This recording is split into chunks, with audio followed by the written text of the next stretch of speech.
Hello, everyone. Chip Paul here for Chip Talks Health.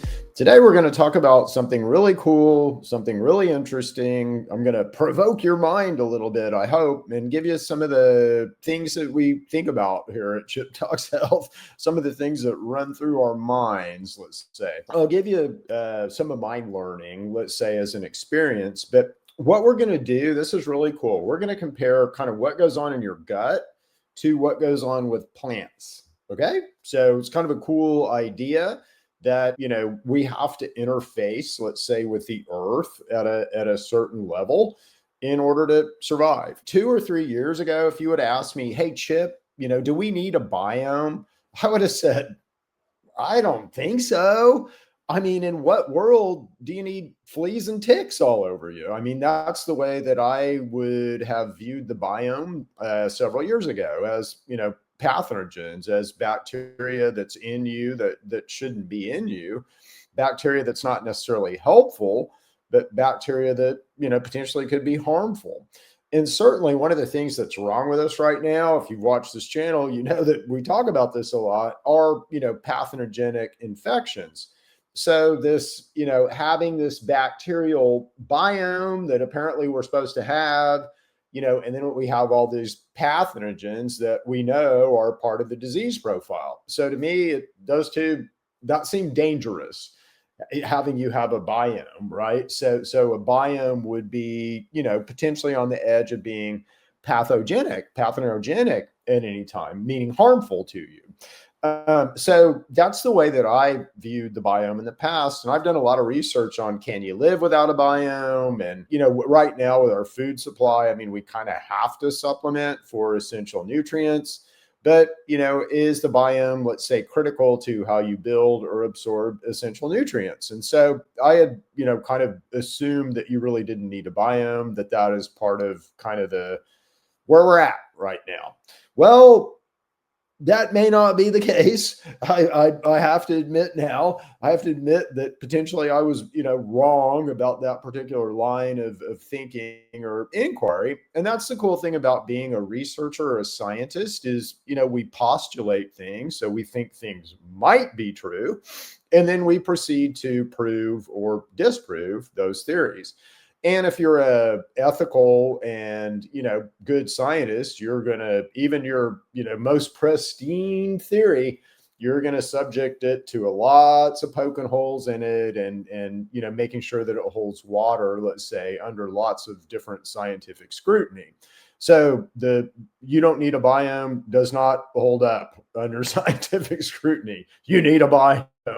But we're gonna get into why and potentially draw some analogies that might be really cool. So the first thing that we're gonna do is we're gonna watch a video. So bear with me for 2 minutes while we plow through this little video about plants. Okay, so 2 minutes, minute 45. Every step we take lies an invisible world hidden in plain sight, a universe not of stars and galaxies, but of microscopic life.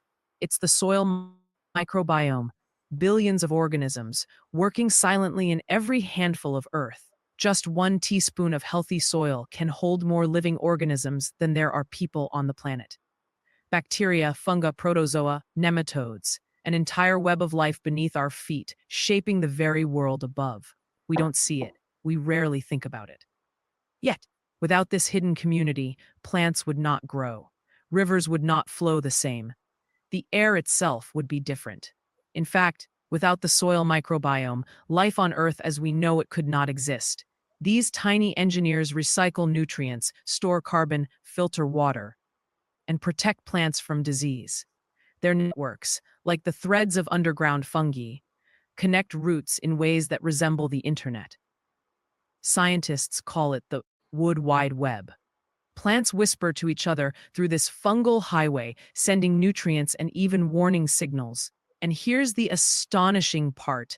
This world beneath us has been evolving for hundreds of millions of years, long before humans planted their first seed. The soil microbiome has always been Earth's quiet caretaker.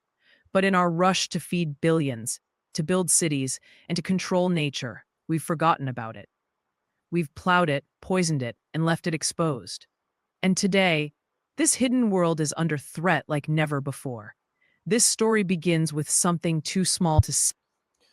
Okay, so we'll leave it there. So it's obviously the video goes into a lot more detail about that. But the big thing is our modern agricultural practices have changed soil quality. And I'm sure you've heard things like, a strawberry today is maybe a tenth, of the strawberry of 1930 or 1920. So what happened? How did we screw up, let's say, our soil and our agriculture? Well, we wrecked the biome. We wrecked the biome. We wrecked the biome. So things want to grow in soil that's living, that's alive. And we've all heard about living soil, and that requires, earthworms and bacteria and spaces and fungi to kind of extend out, and nutrient sensing, and there's all kinds of stuff that goes in soil that's alive. Okay, all kinds of stuff that goes in soil that's alive, and that is necessary for a plant to grow. Okay, so a plant, well, it's not 100% necessary. So think about what we've done since World War II. Before World War II, we might have had a 2-furrow plow or a 4-furrow plow, or we might have been, still pulling a plow behind a horse. But we weren't doing the modern agricultural thing of, 8 or 12 furrows, behind a plow. So we're just completely, wrecking the topsoil every season.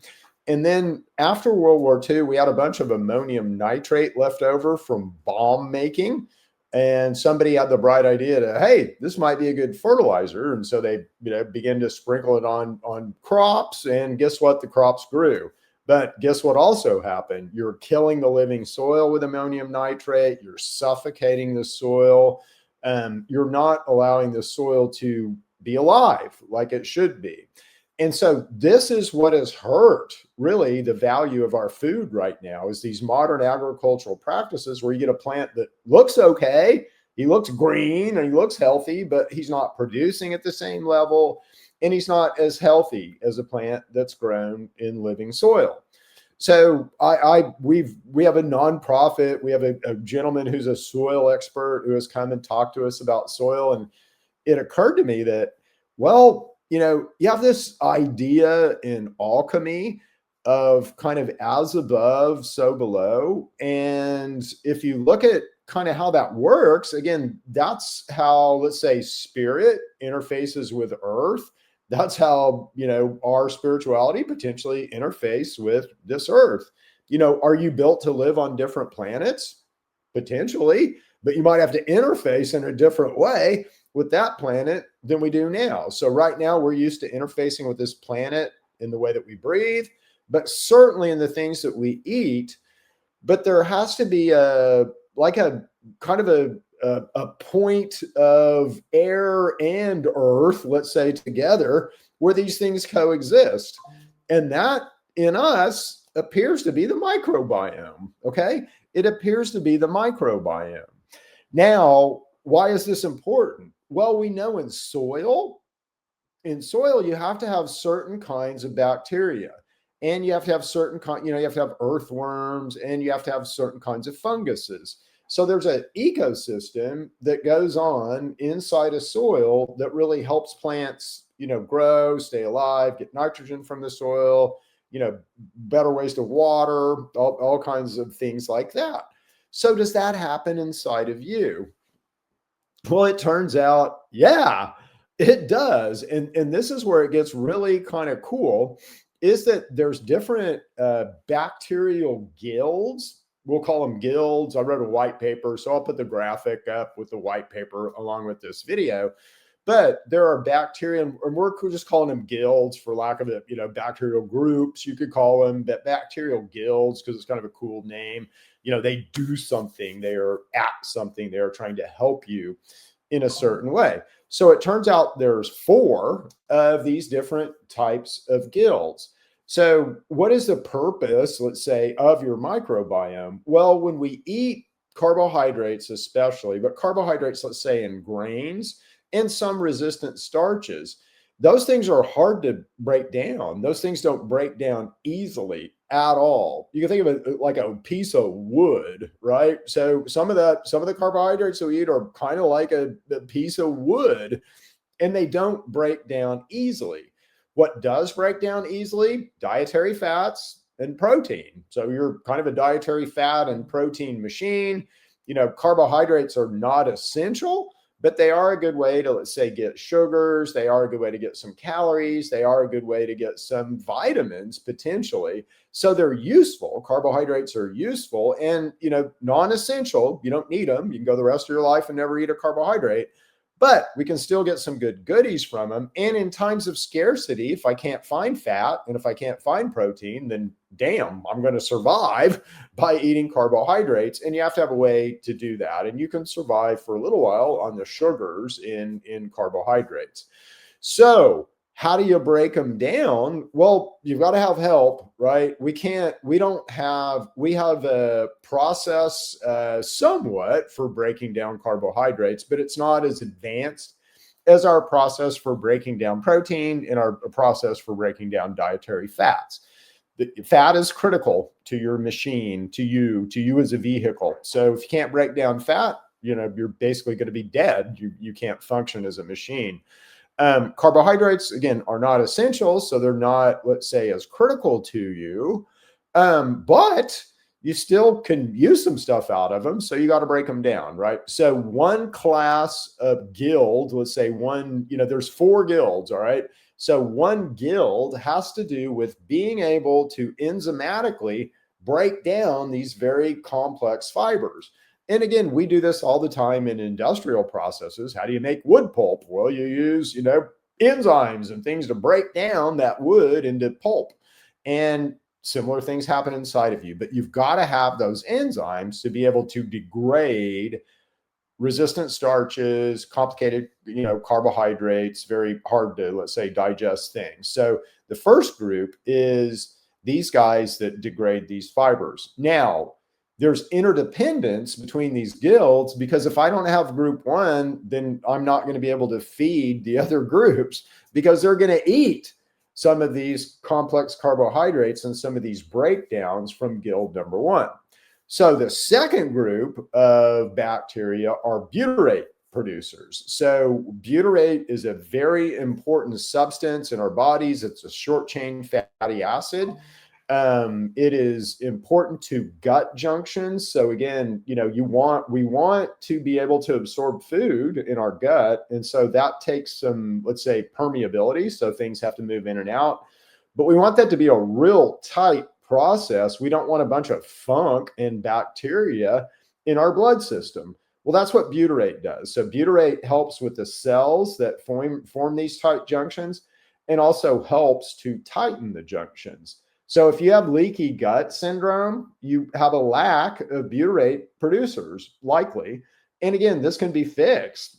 It can be fixed with diet, in a week. But you have to understand the whole system. Okay, so butyrate producers help us build these tight junctions, tight gut junctions, and they're really important to supporting, let's say, the cells that do this. They give them energy and all that. So failure of these guys, you become more permeable. And hello, autoimmunes, hello, things like that. Because once you get a chunk of strep or bacteria in your blood system, it can go grab your thyroid or a bunch of other stuff and cause autoimmune disease. So that is basically how we get autoimmune disease, is leaky gut. And leaky gut, again, can be caused by a lack of butyrate producers.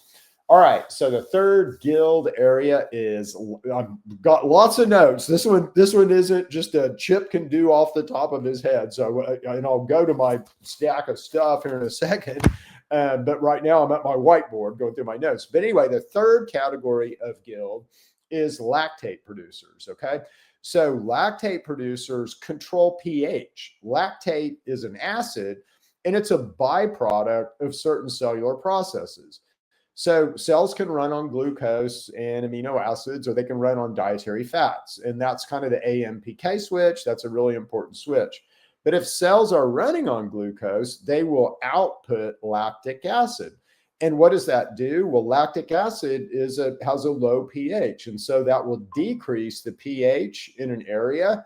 And that's how you control microbes. That's how you control bad guys. That's how you control pathogens. So you want these guys in our gut. You want them to produce lactate. That lowers the pH, and that creates basically a bad environment for bad guys. So you're creating a hostile environment with these lactate producing bacteria. And then the last category are mucus specialists. Okay. So they're going to go in, and mucus you could think of as like topsoil. Okay. It's alive. It's got antibodies. It needs to be alive. It needs to have antibodies in it. It needs to have these guys in it that are helping manage, remove stuff that shouldn't be there, autophagy stuff out of there. But if these guys overgrow or they're constrained, if you're not giving them enough food, like if Guild 1 isn't passing these guys enough food, they'll start eating your mucus, and you don't want them to do that because, again, that's going to cause other dysfunctions. So we have 4 very important categories of bacteria in our biome that do very specific things that we need. Okay. So let's go through some things that we do right now, like behaviors that we do, and how this affects those guilds. So right now, one of the things that we do, and again, I would have thought that this was proper before I started doing this research. I would have thought, well, I'm going to pick my one really nutrient-rich meal, and I'm going to eat that every day. I mean, I'm going to make sure I get everything that I need in that meal, but every day I'm just going to eat that one meal. Well, that's like monocropping. So that's like trying to grow the same thing again and again and again in soil that continues to get more and more and more and more depleted. We don't have the diversity that we need to be able to deal with even the stuff that we're eating. Okay. So your bacterial biome, your gut biome is going to trend toward what you eat. Okay. And what we eat configures this biome. So if we're just eating one thing, we're going to have a lack of diversity in our biome, and we're not going to have real robust guilds. So those guilds aren't going to be real robust. And that's ultimately not optimal. Let's just say it's not necessarily going to hurt you, but it's not as good as you can get. And don't we want to be, I want to strive toward perfect. I'm kind of a perfectionist, so I always want to strive toward perfect, but I want to, I want to be as healthy as I can possibly be. Well, I can't be if I'm eating one meal and one meal only. Okay. So what else do we do? Well, a lot of us have a high, simple carbohydrate intake. Okay. And so what does this do? Well, this is just like synthetic nitrogen. So again, if I just, I'm throwing synthetic nitrogen on soil, that soil is going to have a lot of resources, right? So it's going to have a lot of food. It's going to have a lot of things to do, but it might burn up, in the sun. It's too much, right? It's too much resource. I might get real high output and cause things to grow too fast and other things to not grow fast enough, which might cause some mutations and things like that. So not what I want to do. So us eating just a carbohydrate meal is analogous to that very thing. So resistant starches are another very important part of our, let's say, biome and potential food supply. So if we're not eating resistant starches, that's like losing organic material in the soil. So that's like a depleted soil, a soil that's, you've grown stuff in for 6 or 7 seasons, and you haven't really done anything to reinvigorate that soil or make it alive again. So that is without resistant starches, that's what happens. So we all need resistant starches. And resistant starches are what help the butyrate guys. So they're what help the butyrate guys. A reduced polyphenol intake. So what are polyphenols? Polyphenols are the things that make blueberries blue or strawberries red, raspberries red. So they're the color elements in fruit mainly. They're also in vegetables, but they're mainly in fruit. Polyphenols are very important in basically creating that diversity. So that diversity in the biome, polyphenols super help that a lot. The other thing that we do is we constantly eat, so we don't really have a rhythm. And you can think of this as like, plants need a watering cycle and a dry cycle. You can't continually water a plant. If you do, that plant's going to drown. And that's kind of what we're doing to ourselves now by continuously feeding. So your body wants to eat, basically deal with the food that you ate, and then have a rest period of, doing other things. When we eat, we go into a degraded, low energy state for like 5 hours. If you'll notice after you eat lunch, if you eat lunch, again, after you eat lunch, about an hour after you eat, you're going to get really tired, brain fog, not be as sharp, let's say, as you were right before you ate lunch. That's because eating is consequential. So, and it's also intentional. We need to be intentional about what we eat and when we eat, because it is so consequential. So eating a lot over all day is really, really hard on your body. Packing that into a single time frame, and that might be a noon to 6, that might be like I eat in a 4 p.m. to about 7 or 8 p.m. window. People eat in different windows, but the smaller you can make that window, the better. Now, there always are some caveats to this, like, there are certain disease states that you don't want to intermittent fast in. Again, if you're malnourished, it's more important to kind of get you nourished first and then teach you about intermittent fasting. So there's always some, let's say, warnings and dangers with intermittent fasting. But again, constant feeding is going to hurt you, right? So you want to pack your meals into more of a window. All righty, continuing on with our stack of stuff. So let's talk about some of the things that we see in our clinic. And again, if you've been in our clinic, or if you've listened to me talk before, you've heard lots of these words before, but almost all of us are infected. In fact, I would say, all of us are infected. I mean, there might be a 0.00001 guy out there somewhere. It isn't me. I'm still getting infected with stuff all the time, and most people do. But, what I hope to do is move us from, super infected, super easy to infect, up out of that to barely able to infect, not real susceptible. And, we do that with essential nutrients, basically. I mean, we can kill stuff that's, affecting you. But ultimately, we build that resilience and that strength back, your border wall, so to speak, with essential nutrients. So essential nutrients are absolutely critical to our health. And, to think we can't get down the road without oil and gas is insanity. We know in our car we have to have oil and gas, and we know what happens when we try to put sugar, baby oil, or whatever in our car. We get a bad result. Well, guess what happens when we put non-essential nutrients in ourselves or deny ourselves essential nutrients? Again, we're not going to get down the road, are we? And we all get infected with things. That's the consequence of not taking your essential nutrients. And then past that, we require symptoms of disease, let's just say. So there's a whole cause, symptom, whole bunch of stuff in here, right, that happens. And biome is part of that, can affect that, affects your immune system, affects how you deal with stuff, affects how you absorb essential nutrients and essential resources. So it's a super critical interface between this outside world and inside of you, just like soil is a critical interface between plants, outside world, and what they bring inside of themselves. Okay, you guys get the idea? I'm sure you get the idea. I love this analogy. I love the whole as above, so below stuff. Okay, so let's walk through some things that we see in our clinic and tie these back to basically biome things. Okay, so we see a lot of lactobacillus acidophilus overgrowth. What does that cause? Well, if you bloat, let's say right after you eat, or if you bloat when you eat fermented food or carbohydrates or resistant starches, you likely have a lactobacillus acidophilus overgrowth.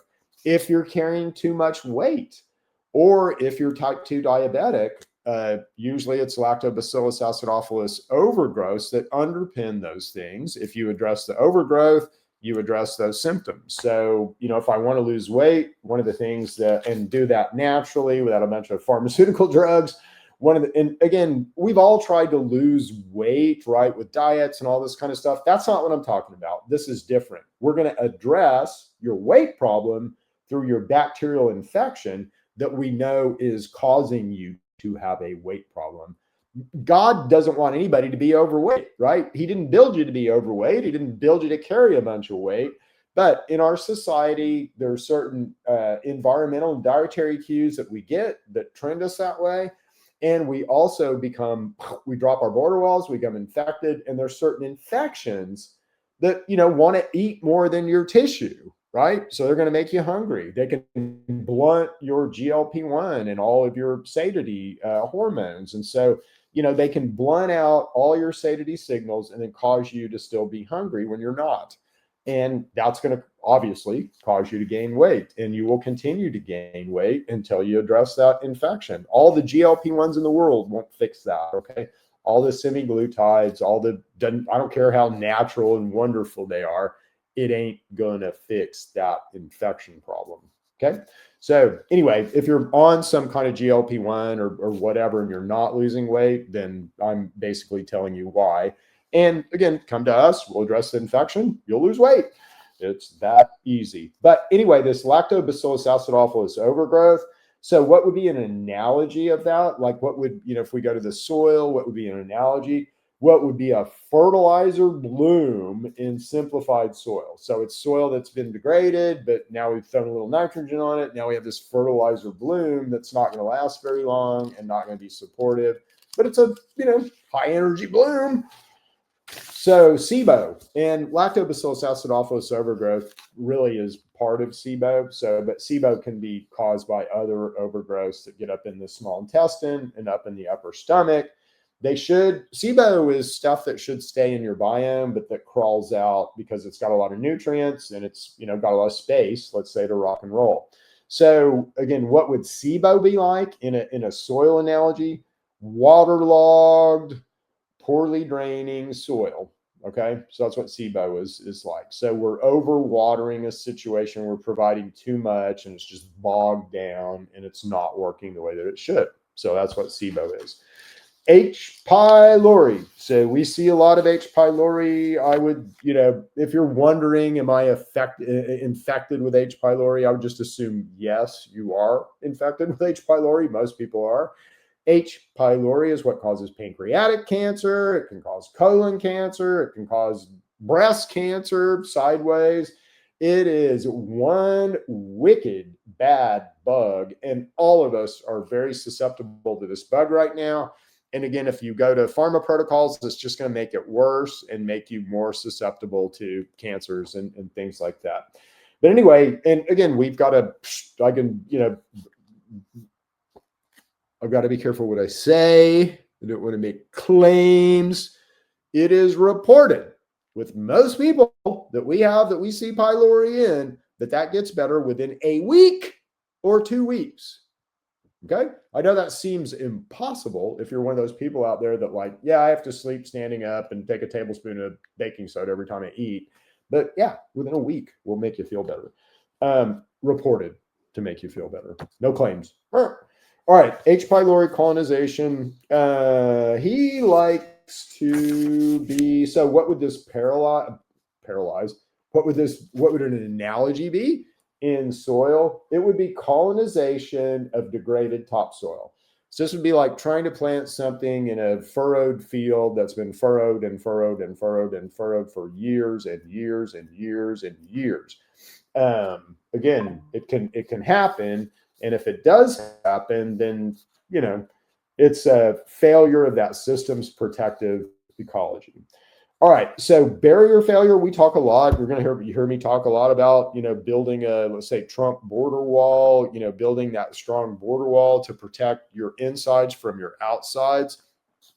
So in barrier failure, and barrier failure is happening to all of us right now. It's just we're in different stages of barrier failure, and that's the way we view disease. I don't care what the medical pharmaceutical system, what label they put on your symptoms. We just look at everything as barrier failure. So if you're at a stage 5 barrier failure, you're going to have a lot of symptoms. They could be, all manner of symptoms. You're way more susceptible to cancer. You're infected with stuff, and there's no way you can not be infected with stuff because your barriers have failed.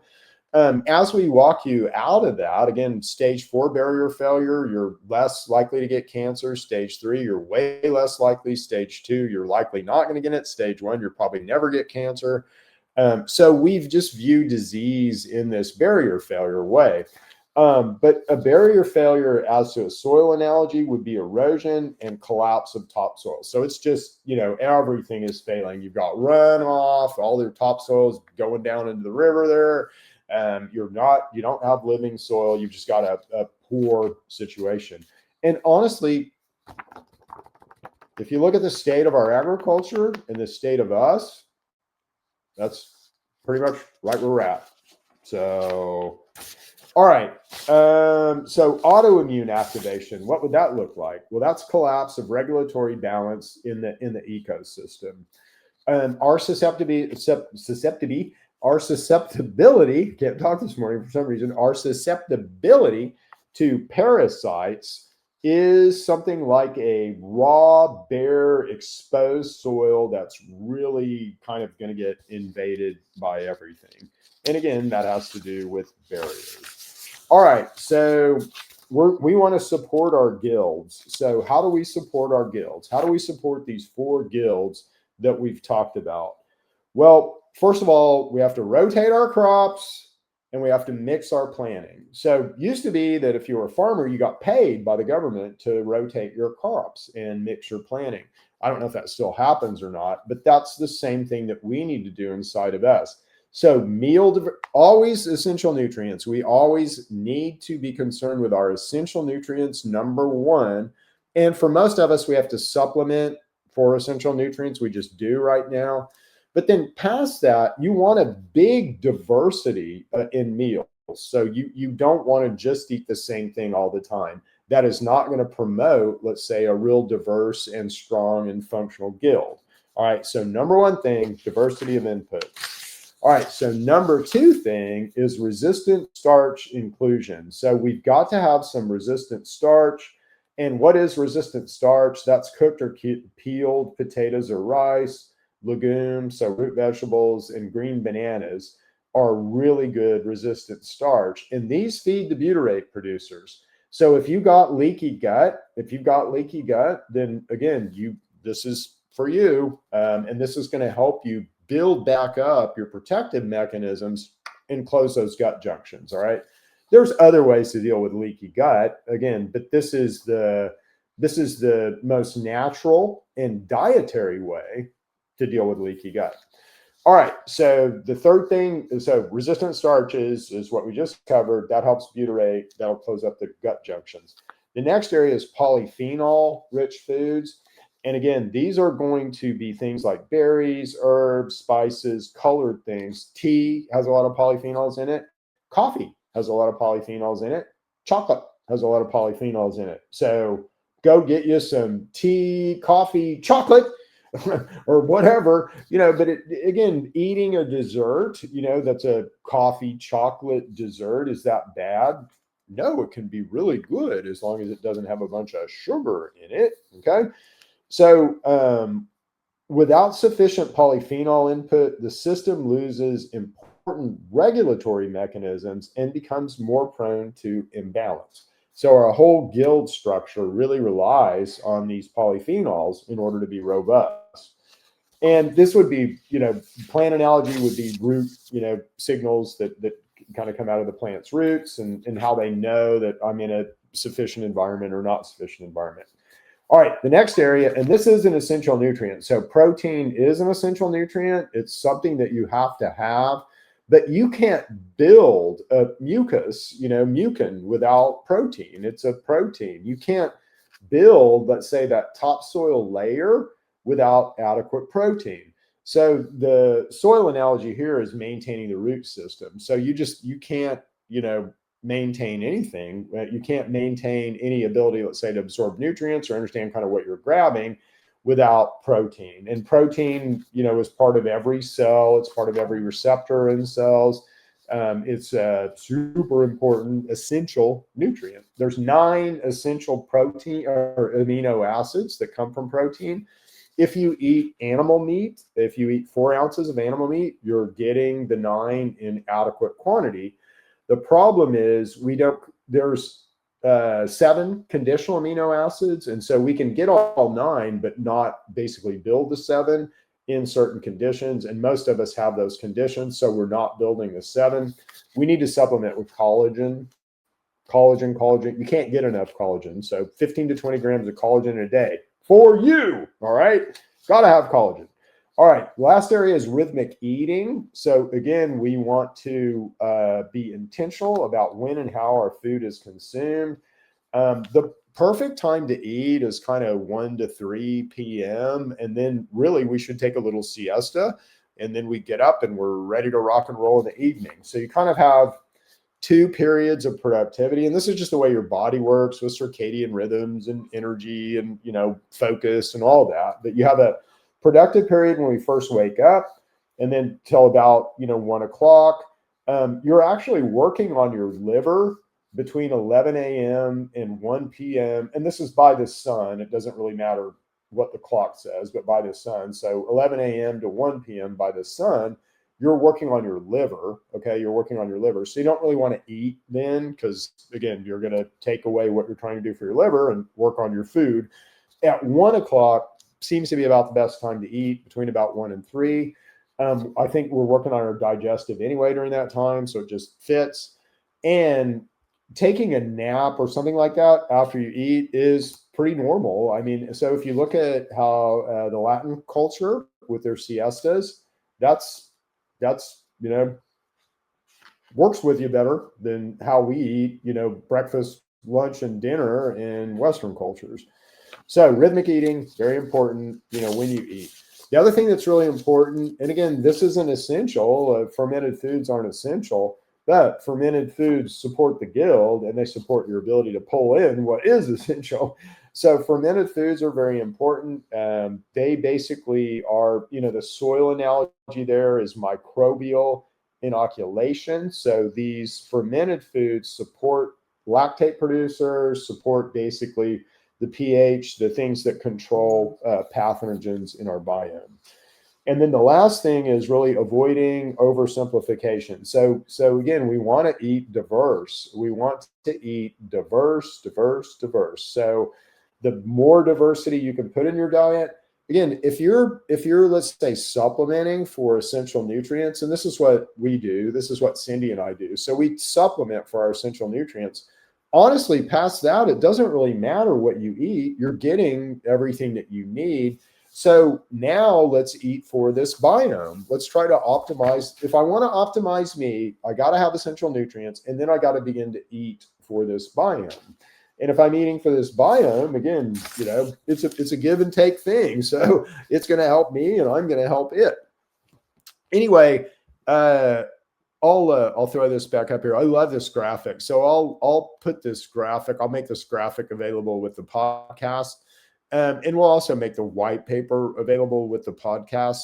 So if you're interested, you can download that white paper. And you can always go to, let's do this.